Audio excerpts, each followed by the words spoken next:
Cooper and Abarth are both names cemented in automotive history. While John Cooper was winning races with classic Minis, Carlo Abarth was doing the same with Fiat.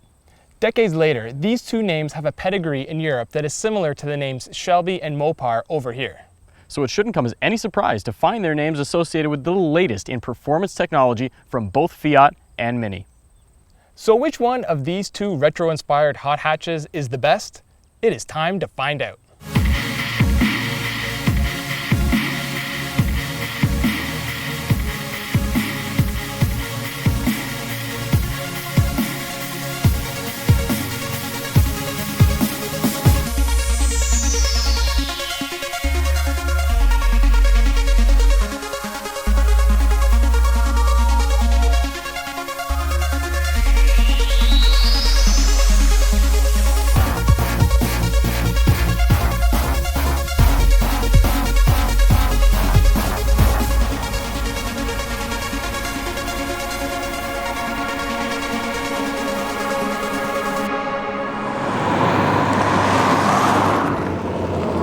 The Cooper S is powered by a 1.6-liter turbocharged 4-cylinder engine that generates 21 more horsepower than the 500 and 7 more pound-feet of torque. There is also an overboost feature that'll put total torque up to 192 pound-feet temporarily. A 6-speed automatic or 6-speed manual transmission are available in the Cooper S hardtop. With the manual transmission, the Cooper S is rated at 27 miles per gallon city and 35 miles per gallon highway. During our week of testing, the vehicle averaged 28.7 miles per gallon. Pricing on the Mini Cooper S hardtop starts at $23,300, but our test vehicle came loaded with options like the technology, cold weather, JCW interior, and JCW exterior packages, and that pushed the price well over $31,000. If a full convertible is a must, there is a Mini Cooper S convertible which costs roughly $4,000 more when equipped similarly to this dual sunroof hardtop. Fiat powers the 500C Abarth with a 1.4-liter turbocharged 4-cylinder engine. That creates 160 horsepower and 170 foot-pounds of torque put to the front wheels through a 5-speed manual transmission exclusively. Fuel economy comes in at 28 miles per gallon in the city or 34 on the highway, with a combined figure of 31 miles per gallon according to official estimates. Our test model costs $31,250. Of course, you can opt for the coupe, which carries a base price $4,000 lower than the Cabrio model. Painted in British racing green along with the challenge spokes and of course a manual transmission, this Mini is one Union Jack on the roof away from being the prototypical Cooper S. I really like the blacked out headlights and the dual pane sunroof, and by lacking any of the optional Mini racing stripes, this Cooper S looks more mature when compared to the Abarth. Yeah, it sounds strange, but this is the more mature looking vehicle.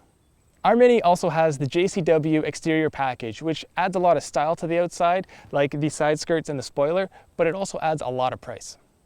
What can I really say? It's a white Fiat 500 with larger 17-inch black wheels, dual tailpipes, a rear diffuser, red mirror caps, and Abarth badges all over the car. Oh, and of course you also get Abarth branded stripes along the sides. Even before you turn the key and hear the car's raspy exhaust note, it begs for attention. It's just up to you to decide whether or not that's really the message you want to send. If you've ever been inside a modern Mini, this interior will be instantly recognizable. There are still a slew of toggle switches and the giant center speedometer that surrounds the infotainment unit. The front seats are supportive, but only fairly comfortable. Over short trips they're fine, but over longer journeys I found my legs would start to fall asleep. I do appreciate the dual sunroof and how both sides vent, and I'll take this setup over the 500 Abarth sardine can roof any day. Oh, but this bulky, uncomfortable shift knob has to go. I've never liked it and I don't think I ever will. Legroom behind the front seats is tight and actually rated lower than the 500 Abarths. There's only 5.4 cubic feet of cargo space behind the rear seats, but there is a handy set of nets that'll help you secure your stuff should this vehicle be driven fast. Mostly covered in plastic, the Fiat 500C Abarth's cabin is very simple, but not to a point of being flawed. In fact, I find it to be refreshing that there are so few buttons to learn inside the cabin. Now, Fiat calls this a convertible, but it really isn't. You get a rag top that retracts, and you'll get most of the same experience, but all of the structural pillars remain in place, and the roof can be drawn all the way back, and there are some advantages and drawbacks to being able to do that. Second row passengers will actually have remarkable headroom in good weather, but at the same time, pulling it all the way back means that you lose rearward visibility completely from the rear window. It blocks the rear view mirror entirely, and it can be a little bit disconcerting while you're driving. Now, a few of the things that I'm especially in love with this car are how close the shift knob is to the steering wheel, but on the other hand, I can't stand how the window controls are on either side of the shift knob. It makes it so that you can't raise or lower both of the windows at the same time, and depending on the position and the gear that you're in, it's just nutty having to reach around. The sports seats are plenty comfortable both on long drives and around town, but I gotta say I don't really like the position that they put you in for shifting with the clutch. You feel a little bit too upright, and it's just uncomfortable raising your knee and lowering. I come a little bit too close to the steering wheel, and I just find that to be bothersome. The Mini is one of the most engaging front-wheel drive vehicles on the market today. There is a ton of torque at any RPM in any gear, and the overboost feature makes this vehicle feel far faster than it really is. Press the sport button and the exhaust will bark more than a 6-month-old puppy chasing a squirrel.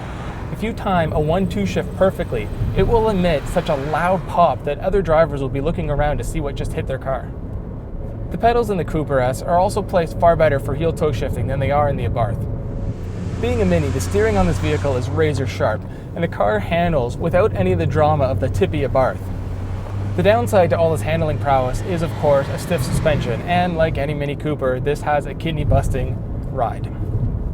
So the Abarth has sort of a split personality going on because of a standard sport mode. If you don't press the button, you'll find that you have less torque in first and second gear, and that'll help you to save gas around town, but it really makes for a dull driving experience. The throttle feels mushy, and you won't be able to speed up very easily. Mind you, if you push the sport mode, you get full access to that 170 foot-pounds of torque coming from the 1.4 liter turbo engine, and the car gets that really, really raspy sound. And yes, this is the much louder of the two cars. You hear? So, aside from that, I gotta say, a 5-speed manual? Really? A 5-speed? What other new cars are using a 5-speed anymore? Well, maybe it's not such a big deal, but it does seem a little bit outdated. If you do get a chance to drive one of these cars, don't be fooled by the tall stance and almost tippy steering feel. Coming into a corner right here, you might almost be tempted to think that the car is gonna roll over a little bit. It really won't though. The stiffer suspension, the stronger brakes, and the optional 3-season Pirelli P0 tires really do a great job of helping it to hang on. When you're in sport mode, you also get a stiffer steering feel, of course, but you know, one of the things that sort of bothers me about the car is that the brakes are really good, almost to a point where I'd like them to be a little bit softer, because around town I find that they're almost a little bit too grabby. There's one other thing I really want to point out with the convertible top. You have a few different modes, one that sort of mimics a sunroof, another that pulls it all the way back but leaves the rear portion intact, and then a third mode that drops it all the way down. Now, if you go for the sunroof mode, obviously that's really no different than if you had a hardtop. Pull it all the way back, and it's great until you hit a certain speed, and then you get a lot of wind buffeting. On the other hand, if you put it all the way down, like I said earlier, it completely blocks your rear view mirror, and that makes for some really scary situations on the road from time to time. Cooper and Abarth continue to take everyday vehicles and turn them into hot hatch monsters. With big turbo power, excellent steering, and sporty suspensions, these two vehicles are a ton of fun. The Abarth will charm its way into your heart with its unrefined, rebellious spirit in a way that most cars today just don't. It's like a boxer puppy. It's always got energy, and it's ready to play. But the Mini Cooper S is just as fun, easier to live with, more comfortable to drive, and gets better gas mileage. And that is enough to win this comparison. For more on this car comparison and others like it, visit autoguide.com.